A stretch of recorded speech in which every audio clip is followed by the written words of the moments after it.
আসসালামু আলাইকুম, স্বাগত আজকে জাগো স্পোর্টসে। জানিয়ে দেব হাতে থাকা সর্বশেষ আপডেট। বিসিবি আইসিসির ভিডিও কনফারেন্সে উত্তপ্ত বাক্য বিনিময়, বিসিবির একের পর এক কঠিন প্রশ্নে কুপোকাত আইসিসি, বৈঠকে যা ঘটেছিল বিস্তারিত জানাবো প্রতিবেদনে। বিশ্বকাপ ভেন্যু ইস্যুতে তামিমের পর মুখ খুললেন সাকিব। বিশ্বকাপের আগে 4 দিনে 3 ম্যাচ খেলবে পাকিস্তান অস্ট্রেলিয়া। বিগ ব্যাশে মুগ্ধতা ছড়িয়েই যাচ্ছেন রিশাদ হোসেন। শিরোনাম শুনছিলেন, এবার পুরো খবর। বিসিবি আইসিসির ভিডিও কনফারেন্সে উত্তপ্ত বাক্য বিনিময়, বিসিবি একের পর এক কঠিন প্রশ্নে কুপোকাত আইসিসি। নিরাপত্তার কারণে টি-20 বিশ্বকাপ খেলতে ভারতে যাবে না বাংলাদেশ। এ বিষয়ে নিজেদের সিদ্ধান্তের কথা আইসিসিকে 2 দফায় জানিয়েছে বাংলাদেশ ক্রিকেট বোর্ড বিসিবি। অন্যদিকে আইসিসি ও বিসিবিকে বোঝানোর চেষ্টা চালিয়ে যাচ্ছে শেষ মুহূর্তে এসে ভেন্যু পরিবর্তন প্রায় অসম্ভব। ভারতের নিরাপত্তা নিয়ে বিসিবি যতটা শঙ্কা প্রকাশ করছে ততটা শঙ্কিত হওয়ার কারণ নেই বলেও দাবি তাদের। এখন এই বিষয়ে কোনো সুরাহা না মিললেও দুপুরে এ নিয়ে প্রথম ভার্চুয়াল সভা করে বিসিবি ও আইসিসি কর্মকর্তারা। ভিডিও কনফারেন্সের মাধ্যমে হওয়া সভায় বিসিবি ভারতে বিশ্বকাপ খেলতে না যাওয়ার ব্যাপারে তাদের অনড় অবস্থান পুনর্ব্যক্ত করে। চুপ করে থাকেনি আইসিসিও, পাল্টা যুক্তি দাঁড় করিয়েছে তারা। সব মিলিয়ে ভিডিও কনফারেন্সে হওয়া বৈঠক বেশ উত্তপ্তই ছিল বলে জানা গেছে। সভায় বিসিবি স্পষ্ট জানিয়েছে, নিরাপত্তার কারণে বাংলাদেশ দল ভারতে খেলতে যাবে না, এটা সরকারের সিদ্ধান্ত। এ ব্যাপারে দ্বিতীয় চিন্তার সুযোগ নেই। বিসিবি এও অনুরোধ জানিয়েছে যে কলকাতা ও মুম্বাই থেকে বাংলাদেশের ম্যাচগুলো যেন শ্রীলঙ্কা বা অন্য কোনো দেশে সরিয়ে নেওয়া হয়। বিসিবি আশাবাদী আইসিসি শেষ পর্যন্ত তাদের অনুরোধে ইতিবাচক সাড়া দেবে। এক সংবাদ বিজ্ঞপ্তিতে বিসিবি জানিয়েছে, টুর্নামেন্টের সূচি এরই মধ্যে ঘোষিত হয়ে যাওয়ায় বিসিবিকে সিদ্ধান্ত পুনর্বিবেচনার অনুরোধ করেছে আইসিসি। তবে বিসিবি অবস্থান বদলায়নি, সম্ভাব্য সমাধান খুঁজে বের করতে 2 পক্ষই আলোচনা চালিয়ে যাওয়ার ব্যাপারে একমত হয়েছে। একটি সূত্র অবশ্য জানিয়েছে, কোনো কিছু চূড়ান্ত হওয়ার আগে বিশ্বকাপের নিরাপত্তা নিয়ে বিসিবি আইসিসি বার্তা আদান প্রদানের বিষয়টি বাইরে চলে আসার কারণে সভায় অসন্তোষ প্রকাশ করেছে আইসিসি। সংশ্লিষ্ট একাধিক সূত্র জানায়, বিসিবি আইসিসি ভিডিও কনফারেন্সে দুপক্ষে ভালো যুক্তিতর্ক হয়েছে। সভায় বিসিবির পক্ষ থেকে আইসিসির কাছে জানতে চাওয়া হয়, সেখানে আইসিসি দেয়া রিপোর্টে ইন্টারনাল থ্রেট অ্যাসেসমেন্ট বলা হয়েছে। বাংলাদেশ দল ভারতে গেলে মোস্তাফিজুর রহমানকে ঘিরে নিরাপত্তা বিঘ্নের আশঙ্কা আছে। বাংলাদেশের জার্সি পরে বের হওয়া দর্শকদেরও বিপদের কারণ হতে পারে, যেখানে আইসিসি কিভাবে বিসিবিকে ভারতে দল পাঠাতে বলে। জবাবে আইসিসি বলেছে, ভারত যেটুকু নিরাপত্তা শঙ্কা আছে সেটি লো মডারেট বা নিম্ন মাঝারি। পর্যাপ্ত নিরাপত্তার ব্যবস্থা করে এটি কাটিয়ে ওঠা সম্ভব। আইসিসির এই যুক্তির পরিপ্রেক্ষিতে বিসিবি পাল্টা প্রশ্ন তোলে, ভারতে খেলতে গেলে বাংলাদেশ দলের পাশাপাশি বোর্ড কর্মকর্তা, সাংবাদিকেরাও যাবেন। তাদের নিরাপত্তা নিশ্চয়তা কে দেবে? বিসিবি মনে করে, উগ্রপন্থীদের দাবির মুখে ভারতের এই সিদ্ধান্ত পরিষ্কার যে সেখানে বাংলাদেশের ক্রিকেটারদের নিরাপত্তা নেই। বিসিবির এই যুক্তির জবাবে আইসিসি বলে, বাংলাদেশের একজন আম্পায়ার শরফুদ্দৌলা ইবনে সৈকত বর্তমানে ভারতে কোনো রকম নিরাপত্তা সংকট ছাড়াই নিউজিল্যান্ড ভারত সিরিজে আম্পায়ারিং করছেন।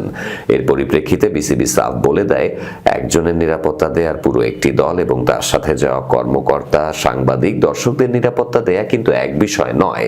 এখানে ঝুঁকি অনেক বেশি। উল্লেখ্য, ভিডিও কনফারেন্সে বিসিবির পক্ষে ছিলেন বোর্ড সভাপতি আমিনুল ইসলাম, 2 সহসভাপতি ফারুক আহমেদ ও সাখাওয়াত হোসেন, ক্রিকেট পরিচালনা কমিটির প্রধান নাজমুল আবেদিন এবং প্রধান নির্বাহী কর্মকর্তা নিজামুদ্দিন চৌধুরী সুজন। অন্যদিকে আইসিসিকে নেতৃত্ব দেন সংস্থার প্রধান নির্বাহী কর্মকর্তা সংযোগ গুপ্তা। 4 সদস্যের প্রতিনিধি দলে ছিলেন আইসিসি নিরাপত্তা ও দুর্নীতি দমন বিভাগের কর্মকর্তারাও। বিশ্বকাপের ভেন্যু নির্ধারণ নিয়ে আলোচনার মাঝেই তামিম ইকবালের বক্তব্যের সাথে একমত পোষণ করলেন জাতীয় দলের আরেক সাবেক অধিনায়ক সাকিব আল হাসান। তামিমের মতো সাকিবও মনে করেন, বিশ্বকাপের ভেন্যু সংক্রান্ত যে সিদ্ধান্তই নেওয়া হোক না কেন, সেটি হতে হবে দেশের ক্রিকেটের ভবিষ্যৎ এবং সামগ্রিক স্বার্থ বিবেচনায় রেখে। সাকিবের মতে, শ্রীলঙ্কায় বাংলাদেশের বিশ্বকাপ ম্যাচ আয়োজন হলে সেটি টাইগারদের জন্য সুবিধাজনক হতে পারে।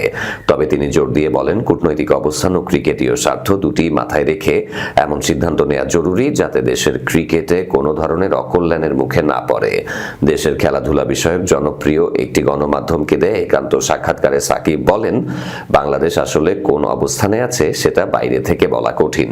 বিসিবি ও আইসিসির মধ্যে কি ধরনের যোগাযোগ হচ্ছে সেটাই গুরুত্বপূর্ণ।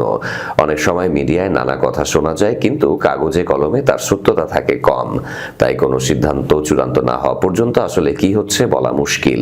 তিনি আশা প্রকাশ করেন দেশের ক্রিকেটের ক্ষতি হবে না, এমন সিদ্ধান্তই নেওয়া হবে। সাকিবের ভাষায়, আমি শুধু চাই এমন সিদ্ধান্ত আসুক যাতে বাংলাদেশের ক্রিকেটের কোনো ক্ষতি না হয় এবং ভবিষ্যতের জন্য ভালো হয়, যেন কারোর সাথে কোনো কঠিন পরিস্থিতি তৈরি না হয়।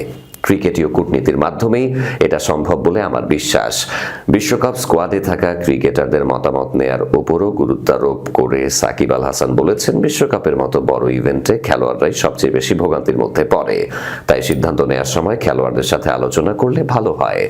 অবশ্য নীতি নির্ধারক থাকবেন, কিন্তু মতামত নেওয়াটাও গুরুত্বপূর্ণ। বিশ্বকাপের আগে 4 দিনে 3 ম্যাচ খেলবে পাকিস্তান অস্ট্রেলিয়া। টি-20 বিশ্বকাপ শুরু হতে আর বেশি দিন বাকি নেই। আগামী 7 ফেব্রুয়ারি শুরু হবে ছোট সংস্করণে বিশ্বকাপের 10ম পর্ব। তার আগে 3 ম্যাচে টি-20 সিরিজ খেলবে পাকিস্তান ও অস্ট্রেলিয়া।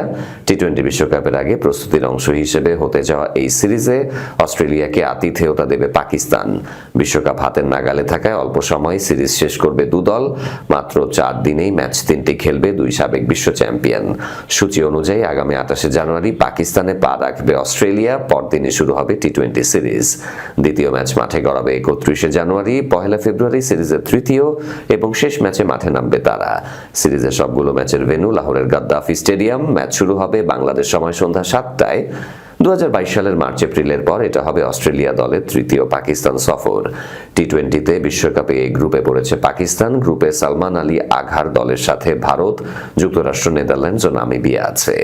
বি গ্রুপে অস্ট্রেলিয়ার প্রতিপক্ষ শ্রীলঙ্কা, আয়ারল্যান্ড, জিম্বাবুয়ে ও ওমান। প্রথমবার বিগ ব্যাশ খেলতে গিয়ে মুগ্ধতা ছড়াচ্ছেন রিশাদ হোসেন। লেগ স্পিন জাদুতে ব্যাটারদের পরাস্ত করেছেন বারংবার। দুর্দান্ত বোলিংয়ে সতীর্থদের প্রশংসা কুড়াচ্ছেন বাংলাদেশের এই তরুণ লেগ স্পিনার। 2024-25 মৌসুমের বিগ ব্যাশে রিশাদকে নিয়েছিল হোবার্ট হারিকেন্স। তবে সেবার বাংলাদেশ ক্রিকেট বোর্ডের কাছ থেকে এনওসি অনাপত্তিপত্র পাননি। ঠিক তার পরের মৌসুমে রিশাদকে নিল সেই হোবার্টই। এবার কাঁপিয়ে দিচ্ছেন বাংলাদেশের এই তরুণ লেগ স্পিনার। 10 ম্যাচে 7.63 ইকোনমিতে নিয়েছেন 12 উইকেট। 2025-26 মৌসুমের বিগ ব্যাশে সর্বোচ্চ উইকেট শিকারীর তালিকায় সেরা 10-এ রয়েছে তার নাম। 10 ম্যাচে 7.63 ইকোনমিতে 12 উইকেটে এই পরিসংখ্যান দিয়ে অবশ্যই এবারের বিগ ব্যাশে রিশাদের পারফরম্যান্স পুরোটা বোঝার উপায় নেই। ইনিংসে 3 উইকেট নিয়েছেন 2 বার। সেরা বোলিং করেছেন 9 জানুয়ারি অ্যাডিলেড স্ট্রাইকার্সের বিপক্ষে। 4 ওভারে 26 রানে নিয়েছেন 3 উইকেট। পার্থ স্কোরচার্সের বিপক্ষে গত বছরের ডিসেম্বরে 3 উইকেট নিলেও ইকোনমি ছিল 8.25। এখনো পর্যন্ত টুর্নামেন্টে 2 ম্যাচে 8-এর বেশি ইকোনমিতে বোলিং করেছেন রিশাদ। যারা রিশাদের ম্যাচ দেখেছেন তারা বুঝতে পারবেন বিগ ব্যাশে বাংলাদেশের তরুণ লেগ স্পিনার কি জাদুই না দেখাচ্ছেন। টপ অর্ডার থেকে লোয়ার অর্ডার সব ব্যাটারদের উইকেটই রিশাদ নিয়েছেন এবারের বিগ ব্যাশে। টপ অর্ডার ও 4 নম্বর ব্যাটারদের 4টি করে উইকেট শিকার তার, যার মধ্যে ওপেনার ও 3 নম্বর ব্যাটারের উইকেট রয়েছে 2টি করে। মেলবোর্ন রেনেগেডসের জেক ফ্রেজার ম্যাকগারকে 2 বারের দেখায় 2 বারই ফিরিয়েছেন। সীমিত ওভারের ক্রিকেটে বিধ্বংসী ব্যাটার হিসেবে এরই মধ্যে নিজেকে প্রতিষ্ঠিত করে ফেলেছেন তিনি। 18 উইকেট নিয়ে এবারের বিগ ব্যাশে সর্বোচ্চ উইকেট শিকারী মেলবোর্ন রেনেগেডসের গুরিন্দার সান্ধু। মেলবোর্ন স্টার্সের 3 pacer Tom Curran, Peter Siddle, Haris Rauf নিয়েছেন 14টি করে উইকেট। রিশাদের সমান 13 উইকেট পেয়েছেন অ্যাডিলেড স্ট্রাইকার্সের লয়েড পোপ। পোপ বোলিং করেছেন 8.48 ইকোনমিতে। রিশাদের হোবার্ট হারিকেন্সের সতীর্থ নাথান অ্যালিস পেয়েছেন 14 উইকেট।